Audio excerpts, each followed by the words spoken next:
Chapter 5 से NCERT class 10 के board examination में आने वाले जो इंपॉर्टेंट क्वेश्चंस है उसको हम बता रहे हैं। ठीक है, पहली चीज़ तो इसमें से याद रखो 8 से 10 मार्क्स के क्वेश्चंस पक्का आते हैं। ठीक है, 2 मार्क्स वाले जो क्वेश्चंस आते हैं एमसीक्यू और ऐसे करके, तो उसमें ये पूछते हैं कि कौन सा जो है वो मतलब सीरीज़ जो दी रहती है वो एपी है कि नहीं। ये तो पहले पूछेंगे ही पूछेंगे, तो आपको ये तो देखना ही पड़ भाई, चैप्टर की स्टार्टिंग करोगे तभी ये सीख जाओगे कि सीरीज़ को कैसे चेक करें कि वो एपी है कि नहीं। ठीक है, और दूसरा आपका लास्ट टर्म और फर्स्ट टर्म का पूछते हैं। ठीक है, कि कौन सा इसका लास्ट टर्म क्या होगा, इसका फर्स्ट टर्म क्या होगा। तो जैसे 5.1 एक्सरसाइज है, 5.1 एक्सरसाइज में जैसे ये थर्ड वाला क्वेश्चन है। ठीक है, इस तरह के क्वेश्चंस बहुत पूछते हैं कि आपका for the following APs right the first term and the common difference. First term पूछो या कॉमन डिफरेंस, मतलब फर्स्ट टर्म और कॉमन डिफरेंस, इस तरह की चीज़ें बताओ। ठीक है, और इसमें से ये मैंने बताया अभी कि आपको बताना पड़ेगा कि कौन सा आपका जो है वो एपी है या नहीं है, जिसमें से ये वाले क्वेश्चंस काफ़ी पूछे गए हैं, रूट वाले। ठीक है, अब पॉइंट वाले भी पूछे जाते हैं इस तरह के क्वेश्चन, तो इसको ज़रूर से लगा के लेकर जाना।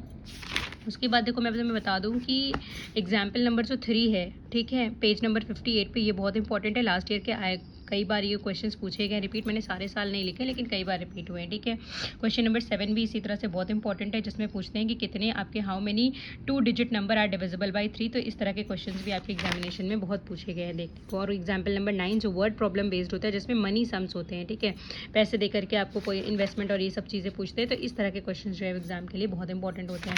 5.2 में अगर हम तुम्हें बताएं, तो अभी मैंने जैसे बताया कि which term of an AP is इतना, मतलब आपसे एक एपी सीरीज देंगे, लास्ट टर्म नहीं देंगे, और आपको बोलेंगे कि कौन सा टर्म होगा जो वो 78 होगा। ठीक है, या फिर ऐसे भी पूछ सकते हैं कि जैसे इन्होंने एपी सीरीज दी और पूछा कि 12th वाले टर्म पे कौन सा नंबर होगा। ठीक है, या बोल दिए, आपको आंसर ही दे दिए कि 68 है, ये 68 कौन से टर्म पे आएगा, ऐसा क्वेश्चन। ठीक है, क्वेश्चन नंबर 6, क्वेश्चन नंबर 11, ये बहुत इंपॉर्टेंट है, देख लेना।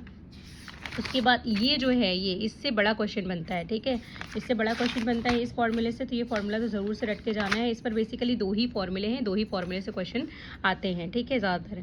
अब यहाँ पर जैसे ये कि find the sum of the given, ये क्वेश्चन ज़रूर से पूछा जा सकता है। आपको क्या करेगा, सीरीज़ देगा और सीरीज़ का सम पूछेगा कि बताओ इस सीरीज़ का सम क्या होगा। इसमें से इस तरह के क्वेश्चन ज़्यादा इंपॉर्टेंट हैं, जिसमें इंटीजर्स बेस्ड क्वेश्चन होते हैं। ठीक, अब इस पेज पर आ जाओ, इस पेज पर काफ़ी इंपॉर्टेंट क्वेश्चन मिलेंगे, यही वो क्वेश्चन है जो बड़ा आता है। ठीक है, और इसमें से ही आपके 4, 5, 6 नंबर के क्वेश्चंस आपके बनते हैं। ठीक है, जैसे ये आपका क्वेश्चन नंबर 4, 5, 9, क्वेश्चन नंबर 11, 12, 13, 15, 16, ये वो क्वेश्चन है जो कई बार रिपीट हुए हैं पिछले बोर्ड एग्जामिनेशन में, और इस बार भी आने के पूरे चांसेस हैं। ठीक है।